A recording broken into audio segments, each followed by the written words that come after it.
నమస్తే. Welcome to మన ప్రజా వెలుగు. నేను మీ వెంకట్. ఏదైతే ప్రొఫెసర్ కాసిం గారు మాదిగ ఉద్యోగస్తులకు సంబంధించిన ఒక సభ పెట్టడం జరిగింది. అందులో చీఫ్ గెస్ట్గా రేవంత్ రెడ్డి గారు వెళ్ళడం జరిగింది.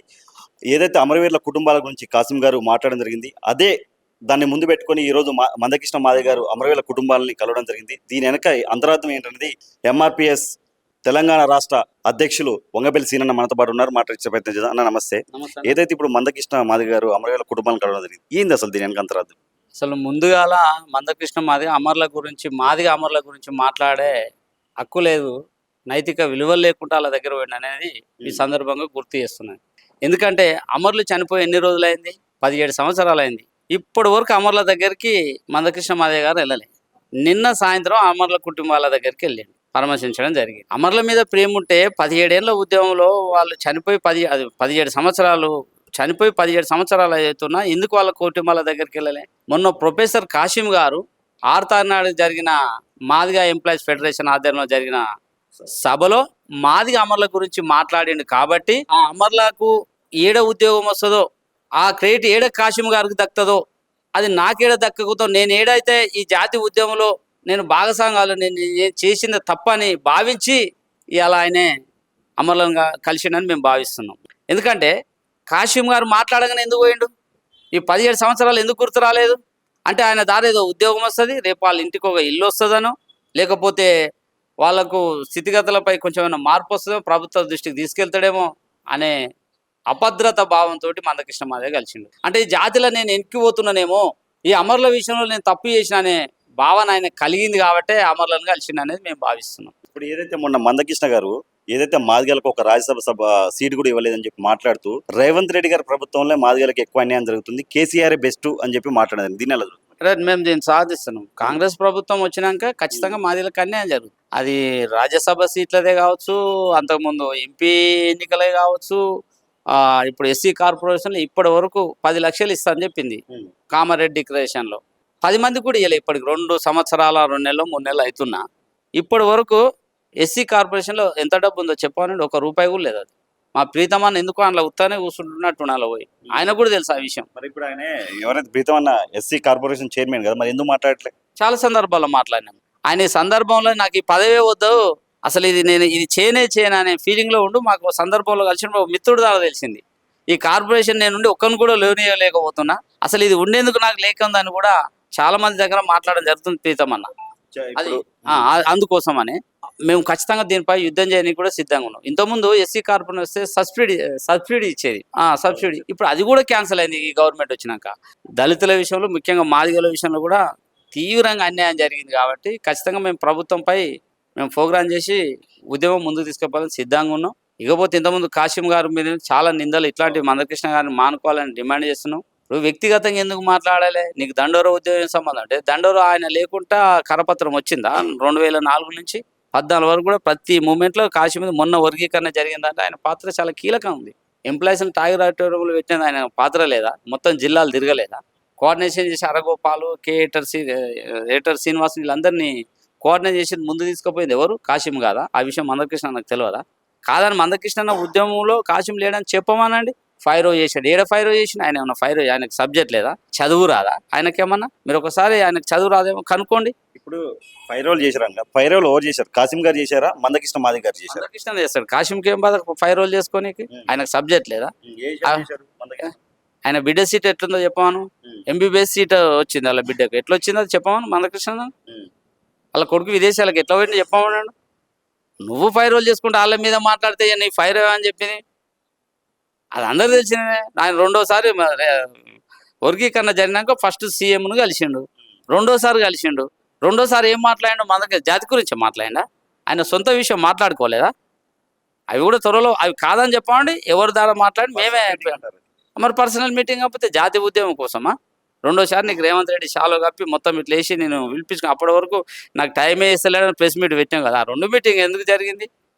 ఆయన నోటితోటి చెప్పి ఆయన కాదన్నప్పుడు మేము అది ఒప్పుకోకపోతే మళ్ళీ ఇదే టీవీలో నేను దాని ఆధారాలతో బయట పెడతా. అలా బిడ్డ సీటే కావచ్చు, ఏదైనా నేను మాట్లాడిన సిద్ధంగా నేను మాట్లాడతా. కానీ అంత ఒక మనిషిని వ్యక్తిగతంగా మేము అన్నాం ఇప్పటివరకు ఎందుకనిలే? ఎందుకు కాశీం అన్న మీద నీకు అంత ద్వేషం? ఎందుకు ఆయన మీద అంత కుట్ర?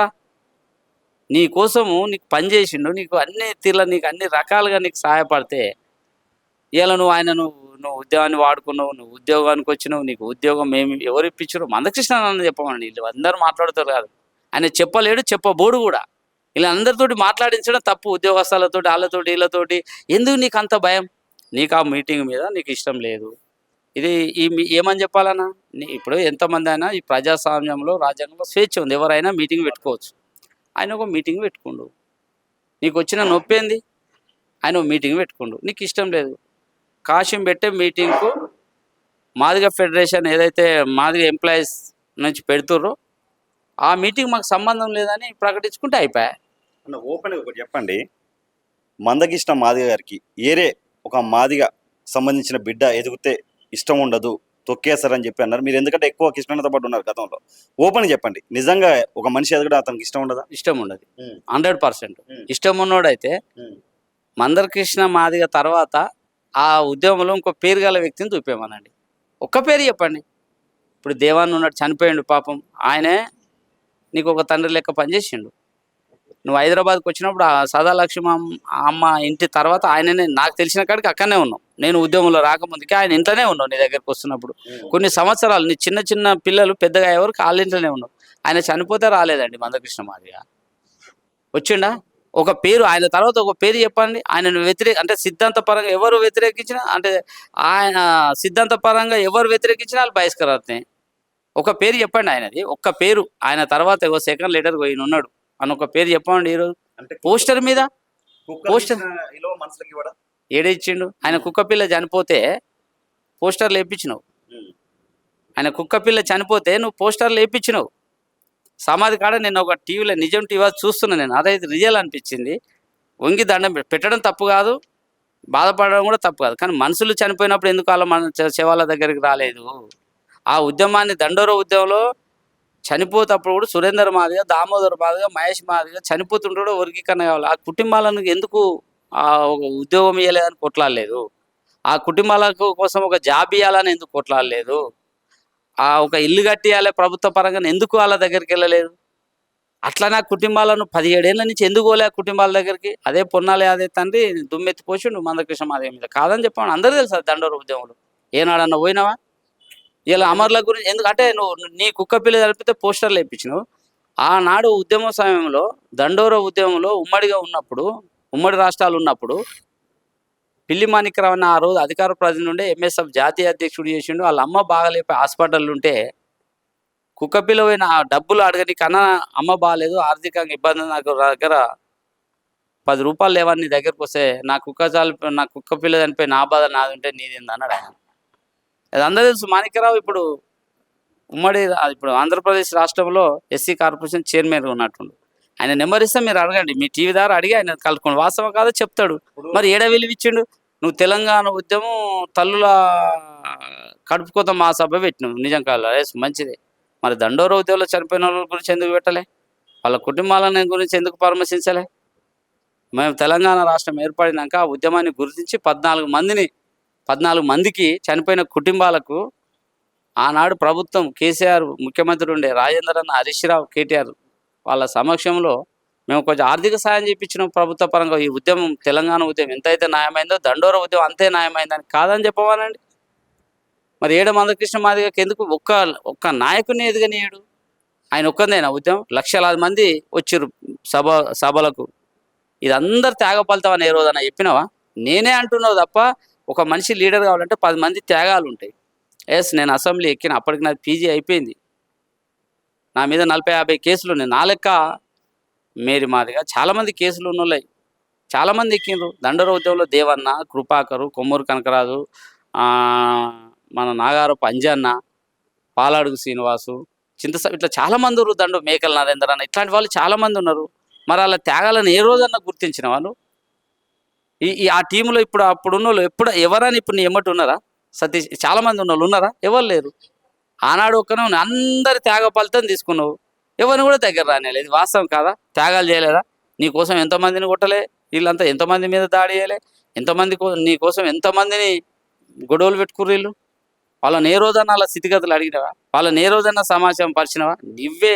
నువ్వు మనువాదం అంటగట్టి కాబట్టి మేధావి సంఘం మేధావులంతా నీకు దూరమైనరు.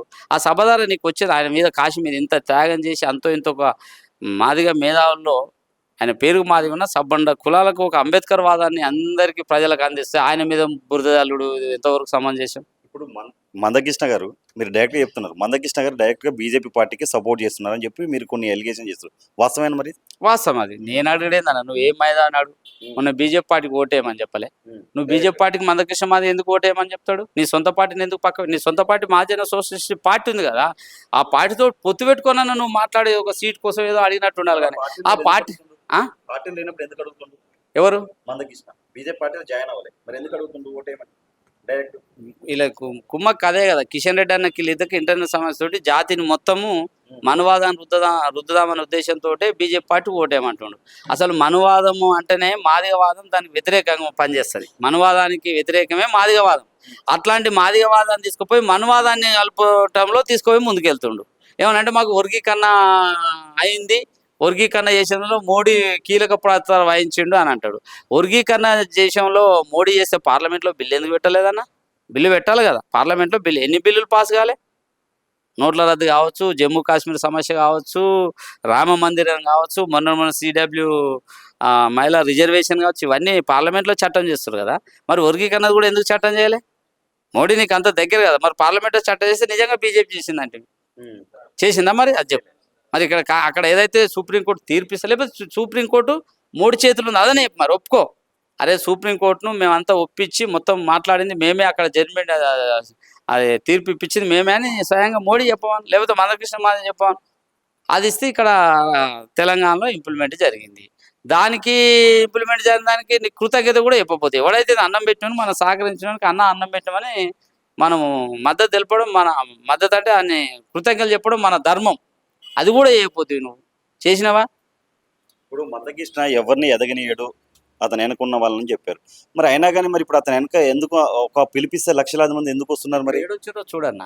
అప్పుడు బీజేపీ వాళ్ళే మోడీ వస్తున్నారు అంటే వాళ్ళంతా శ్రేణులు అంతా దగ్గర. నేను చెప్పుడు కాదు, దీనికి ఒక వ్యవస్థ ఉంటుంది ఈ రాష్ట్రంలో. కానీ ఎక్కడ ఎవరికైనా ఆ మీటింగ్ ఎవరెవరు తీసుకొచ్చారు, ఎవరెవరు డబ్బులు ఎట్లా సహకరించినా చెప్తారు కదా. ఇప్పుడు పెట్టమని లక్షలాది మంది మీటింగ్ తోటి అప్పుడు అందరి దగ్గర కాబట్టి ఇంకా వర్గీకరణ కాసు కోసం కూడా స్వచ్ఛందంగా వచ్చారు. అరే ఎవడోడు ముందు వాడుతుండు, సరే లంజా దొంగ ఏది ఉన్నా సరే అందరం కలిసి పోదాం రాబాయ్. మాలాంటి వాళ్ళని కూడా మేము 1,00,000 డబ్బులు గొంతులు ఇదే మోతుకుపోయిన నడుచున్నాం. మీరు మద్దతు తెలపాలని నాతో పాటు రాష్ట్రంలో అన్ని సంఘాలు అది మాట్లాడించడం కాదు, మోతుకుపోయిన స్వయాన మందకృష్ణ కూడా నాకు ఫోన్ చేయడం జరిగింది. తమీది అంతా కలిసి పని చేయాలి, దీనికి మద్దతు. అట్లా అందరు మద్దతు కూడా ఉంది కాబట్టి అంతమంది వచ్చారు. వర్గీకరణ చివరి దర్శనం అవుతుందేమో అని. అయినాక ఎవరిని దగ్గర పెట్టి ఎవరు కూడా దగ్గర తీయలే. వాడుకోవడం వాస్తవమే కదా. ఇప్పుడు కాదు మందకృష్ణ మాది నాకు ఫోన్ చేయలేదని చెప్పమనండి. దానికి మోతుకుపల్లి నరసింహనే సాక్షి కదా. అన్ని సంఘాలు ఏకం చేసే కాడ మోతుకుపల్లి నరసింహన్న పెద్దన్న పాత్ర వహించాడు. మేము మా దగ్గర ఎన్ని విభేదాలు ఉన్నా కాజు కాడికి వచ్చినప్పుడు మేము అందరూ ఒకటైతాం. అది విషయం కృష్ణన్న కూడా రేపు ఏమన్నా అండగా నిలబడితే మేము నిలబడతాం, ఖచ్చితంగా నిలబడతాం.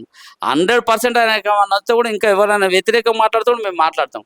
నువ్వు నీ దగ్గర ఉన్న తమ్ములను వ్యతిరేకించొద్దని మేము డిమాండ్ చేస్తున్నాం. అందరితో కలిసిపోవాలి. కలిసిపోవాలని డిమాండ్ చేస్తాం.